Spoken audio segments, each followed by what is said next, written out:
పూర్తి వివరాలకు చదవండి రేపటి అక్షర శిల్పం దినపత్రికలో.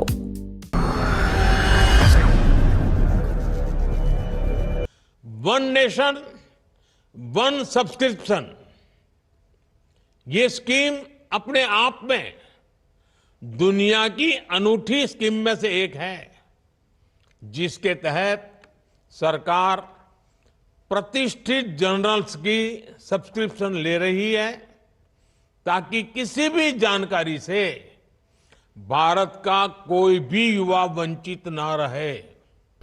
గేమ్ చేంజర్ అవుతుందా లేదా? ఆచరణ బాగుంటే దేశానికి మంచిదే. వన్ నేషన్ వన్ ఎలక్షన్ పై అలా రాజకీయ వ్యవస్థను మార్చేస్తుందా? జమిలీకి 18 రాజ్యాంగ సవరణలు, ఆచరణలో ఎన్నో సమస్యలు. భారతదేశ అభివృద్ధికి ప్రధాన ఆటంకం రాజకీయ వ్యవస్థనని గట్టిగా వాదించే వాళ్ళు మనకు అడుగడుగునా కనిపిస్తూ ఉంటారు. దేశ తరహా కమ్యూనిస్టు పార్టీల పాలనలో ఏకపార్టీ వ్యవస్థ అమల్లో ఉన్న చైనా, అమెరికా స్థాయిలో ఎలా అభివృద్ధి చెందిందో ఇలాంటి వారు కథలుగా చెప్తూ ఉంటారు. 50-60 ఏళ్ల కిందట చైనా కన్నా భారత్ ఎంతో మెరుగైన దేశం. ఇప్పుడు తిరిగి చూస్తే చైనాలో బుల్లెట్ రైళ్లు ఆ మూల నుంచి ఈ మూలకు పరుగులు పెడుతుంటాయి. జీడీపీ అమెరికాతో పోటీ పడుతూ ఉంటుంది. ఇవన్నీ చూసిన తర్వాత నిజంగా మనం అలా ఎదగపోవడానికి రాజకీయ వ్యవస్థ, రాజకీయాలే కారణమని గట్టి అభిప్రాయమని ఎవరైనా వస్తారు. అది నిజమే కాదో కానీ మన దేశానికి అభివృద్ధికి ఈ రాజకీయ వ్యవస్థలో భాగమైన ఎన్నికలు ఎప్పటికప్పుడు దేశ అభివృద్ధికి పరుగులు అడ్డం పడుతున్నాయనేది మాత్రం 100% నిజం. మనది ప్రజాస్వామ్య దేశం. గ్రామస్థాయి నుంచి ప్రజాపాలన ఉండాలని రాజ్యాంగకర్తలు అనుకున్నారు. దానికి తగ్గట్టుగా ఏర్పాట్లు చేశారు. గ్రామ పంచాయతీలు, మండల పరిషత్లు, జిల్లా పరిషత్లు, మున్సిపాలిటీలు, కార్పొరేషన్లు, రాష్ట్రాల అసెంబ్లీలు, అంతిమంగా పార్లమెంట్, ఇవి ప్రజాస్వామ్యంలో ఎన్నికలు జరగాల్సిన వ్యవస్థలు. ఇక ప్రభుత్వాలు, సహకార సంఘాలు, సాగునీటి సంఘాలు, పాఠశాల అభివృద్ధి కమిటీలు, ఇలా అనేక ఎన్నికలు పెడుతూ ఉంటాయి. వాటి సంగతి పక్కన పెడితే పంచాయతీ నుంచి పార్లమెంట్ వరకు జరిగే ఎన్నికలు ఒకేసారి జరగడం లేదు. అన్ని రాష్ట్రాల అసెంబ్లీ ఎన్నికలు ఒకసారి జరగడం లేదు. పార్లమెంట్ ఎన్నికలు ఒక 3-4 నెలల భారీ ప్రక్రియగా సాగుతుంది. ఫలితంగా 5 ఏళ్ల పాటు ఎన్నికల జాతరే కనిపిస్తుంది. ఉదాహరణకు తెలంగాణలో ఉదాహరణ తీసుకుందాం. 2023 నవంబర్లో అసెంబ్లీ ఎన్నికలు జరిగాయి. అంతకు 6 నెలల ముందు ఎన్నికల వాతావరణం ఏర్పడింది. అసెంబ్లీ ఎన్నికలు ముగిసిన 5 నెలలకే పార్లమెంట్ ఎన్నికలు వచ్చాయి. అవి అయిపోయిన 6 నెలలకు పంచాయతీ ఎన్నికలు, మండల, జిల్లా స్థాయి ఎన్నికలు వస్తున్నాయి. ఆ తర్వాత మరో 6 నెలలకు మున్సిపల్ ఎన్నికలు, గ్రేటర్ ఎన్నికలు జరుగుతాయి. అంటే 2023లో ప్రారంభమైన ఎన్నికల హడావిడి 2025 చివరి వరకు ఉంటుంది. అంటే అప్పటికి 3 ఏళ్ళు అయిపోతాయి. మళ్ళీ అసెంబ్లీ ఎన్నికలకు రాజకీయ పార్టీలు రెడీ అయిపోతాయి. అంతే మరి పాలన సాగేదెప్పుడు? ప్రత్యేకంగా పాలన అంటూ ఏమీ ఉండదు. ఎన్నికల మధ్యలో విరామం దొరికితే 2 ప్రాజెక్టులకు శంకుస్థాపనలు చేసుకుంటారు, 4 పథకాలు ప్రారంభిస్తారు. అంతా ఎన్నికల కోలంలోనే సాగుతుంది. ఇదొక తెలంగాణ పరిస్థితి కాదు, మొత్తం దేశంలోనే అన్ని రాష్ట్రాల పరిస్థితి. ఎన్నికలంటే మన దేశంలో ఓ పండగ. ఇంకా చెప్పాలంటే డబ్బుల పండగ. పంచాయతీ ఎన్నికలకైనా ఇజ్జత్కు పోయి లక్షలు ఖర్చు చేస్తారు. నియోజకవర్గ రాజకీయాల కన్నా గ్రామ రాజకీయాలు ఇంకా ఎక్కువ ప్రభావవంతంగా ఉంటాయి. జిల్లా, మండల, నియోజకవర్గ స్థాయిలో ఉండే రాజకీయాలు, వాటిలో డబ్బుల ప్రభావం గురించి చెప్పాల్సిన పనిలేదు. విచ్చలవిడిగా ఓట్లను కొనిస్తుంటారు. మరి ఈ సొమ్మంతా ఎక్కడి నుంచి వస్తుంది? రాజకీయ అవినీతితో ఈ సొమ్మంతా సేకరిస్తారు. అవినీతి చేసే సొమ్ములో కొంత రాజకీయం కోసం ఖర్చు పెడతారు. అసలు అవినీతి ఎందుకు పాల్పడుతున్నారంటే రాజకీయం కోసమే అంటారు. ఇప్పుడు రాజకీయం అంటే చాలా కాస్ట్లీ అయిపోయింది. సంపాదించుకోకపోతే రాజకీయంగా ఎలా మనుగడ సాధిస్తామని వాదిస్తారు.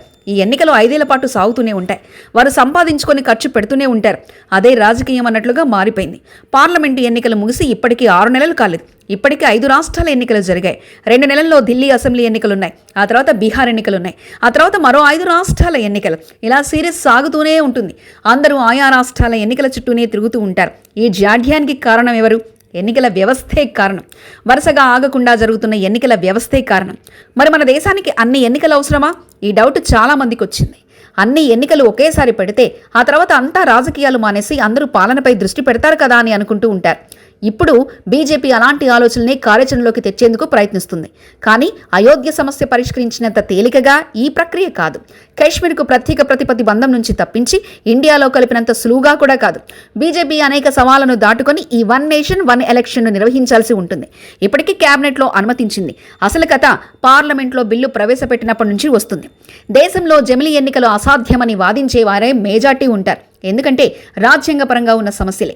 దేశానికి స్వాతంత్రం వచ్చినప్పుడు జమిలీ ఎన్నికలే జరిగేవి. కానీ ప్రభుత్వాల మధ్యలో కూలిపోవడం, రాజకీయ కారణాలతో ముందుగానే ఎన్నికలకు వెళ్లడం వంటి రాజకీయాలతో రాష్ట్రాలకు ఎప్పుడు ఎన్నికలు జరుగుతాయో తెలియని పరిస్థితి వెళ్ళిపోయాయి. ఫలితంగా మొత్తం వ్యవస్థ కలగాపులగంగా మారిపోయింది. ఇప్పుడు దాన్ని సరిచేయాలంటే 18 రాజ్యాంగ సవరణలు చేయాల్సి ఉంటుంది. అన్ని రాష్ట్రాల అసెంబ్లీలకు, పార్లమెంటులకు ఎన్నికలకు ఒకేసారి నిర్వహించాలంటే ముందు కొన్ని రాష్ట్రాల ప్రభుత్వాల పరిమితిని తగ్గించాలి, మరికొన్ని రాష్ట్ర ప్రభుత్వాల పరిమితిని పెంచాలి. కానీ పెంచడానికి అనుమతి లభిస్తుంది, కానీ తగ్గించడం సాధ్యం కాదు. ఎందుకంటే 5 ఏళ్లకు ప్రజలు ప్రభుత్వాలను ఎన్నుకున్నారు. ఆ తర్వాత మార్చే రాజ్యాంగ సవరణ ఇప్పుడున్న ప్రభుత్వాలకు చెల్లుబాటు కాదు. అలాగే జమిలీ ఎన్నికలు ఒక్కసారే నిర్వహిస్తే మధ్యలో ప్రభుత్వం పడిపోతే పరిస్థితి ఏంటి? రాష్ట్ర ప్రభుత్వాలు కాదు, అసలు కేంద్ర ప్రభుత్వమే పడిపోతే ఏం చేస్తారు? మళ్ళీ ఎన్నికలు నిర్వహిస్తే మిగిలిన కాలానికి నిర్వహించేలా పెడితే అసలు లక్ష్యం దెబ్బతిన్నట్లే కదా. ఇలా ఆలోచిస్తూ పోతుంటే వచ్చే సమస్యలు 1000 పేజీలకు పైగా ఉన్నాయని రామ్నాథ్ కోవింద్ కమిటీ తేల్చింది. వాటినన్నిటికీ పరిష్కారాలు వెతుకుతూ పోతే 18 రాజ్యాంగ సవరణలు అవసరమయ్యాయని తేల్చారు. ఇప్పుడు పార్లమెంట్లో 3/2 మెజార్టీతో ఆ రాజ్యాంగ సవరణని చేయాల్సి ఉంటుంది. భారతీయ జనతా పార్టీకి ఉన్న సామర్థ్యం మేరకు చూస్తే తలుచుకుంటా రాజ్యాంగ సవరణల్ని కూడా సులువుగానే పూర్తి చేయవచ్చు. అధికారికంగా ఉన్న బలం ఎంత అన్నది సమస్య కాదు. జమిలీ ఎన్నికలకు ఓటింగే అవసరమైతే ఆ సమయానికి బీజేపీ విధానాలకు మెచ్చి వచ్చేవారు ఎందరో ఉంటారు.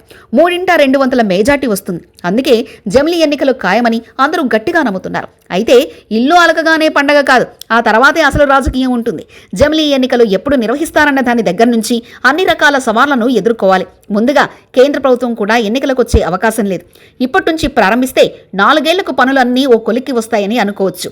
జమిలీ వచ్చినా 2029లోనే వస్తాయని చంద్రబాబు తేల్చేశారు. నిజానికి ఏపీలో జరుగుతుంది జమిలీ ఎన్నికలే కాబట్టి పెద్దగా మార్పు ఉండదు. ఓసారి ఎన్నికలు పూర్తయిన తర్వాతే అసలు సవాళ్లు తెర మీదకి వస్తాయి. ఆలోచన బాగుంటుంది, కానీ ఆచరణలో ఉండే సమస్యలు బయటకు వచ్చినప్పుడు వాటిని ఎదుర్కోవడం కష్టం. చిన్న రాష్ట్రాలు, ముఖ్యంగా ఈశాన్య రాష్ట్రాల్లో ప్రభుత్వాలు ఎప్పుడూ అనిశ్చితంగానే ఉంటాయి. ఇటీవల కాలంలో కొన్ని ఏకపక్ష తీర్పులు ప్రజలు ఇచ్చారు, కానీ మహారాష్ట్ర వంటి రాష్ట్రాల్లో కూడా ఎవరికీ మెజార్టీ రాని పరిస్థితులు ఉన్నాయి. ఇలాంటి వాటితో ప్రభుత్వాల మనుగడపై ఎక్కువగా 1 నేషన్ 1 ఎలక్షన్ విధానం సక్సెస్ అవుతుందా లేదా అన్నది ఆధారపడి ఉంటుంది. దేశ ప్రజాస్వామ్యానికి సంబంధించినంత వరకు 1 నేషన్ 1 ఎలక్షన్ అనేది అతిపెద్ద సవాల్తో కూడిన సంస్కరణ. ఇది సక్సెస్ అయితే దేశ వ్యవస్థలోనే మార్పు వస్తుంది. ఎన్నికలకు ప్రాధాన్యత తగ్గిపోతుంది. 5 ఏళ్లకోసారి వచ్చే విషయంగానే చూసి మిగతా సమయం అంతా రాజకీయాలకు ప్రాధాన్యత తగ్గించేస్తారు. రాష్ట్రాల కోసం, దేశం కోసం, గ్రామాల కోసం అందరూ పనులు చేసుకుంటారు. అలాగే రాజకీయం కోసం చేసే ఖర్చు, అందుకోసం చేసే అవినీతి కూడా ఆటోమేటిక్గా తగ్గిపోతుంది. 1 నేషన్ 1 ఎలక్షన్ ద్వారా వచ్చే ఫలితాల గురించి ఆలోచిస్తే జరిగేది ఎంతో బాగుండు అనిపిస్తుంది.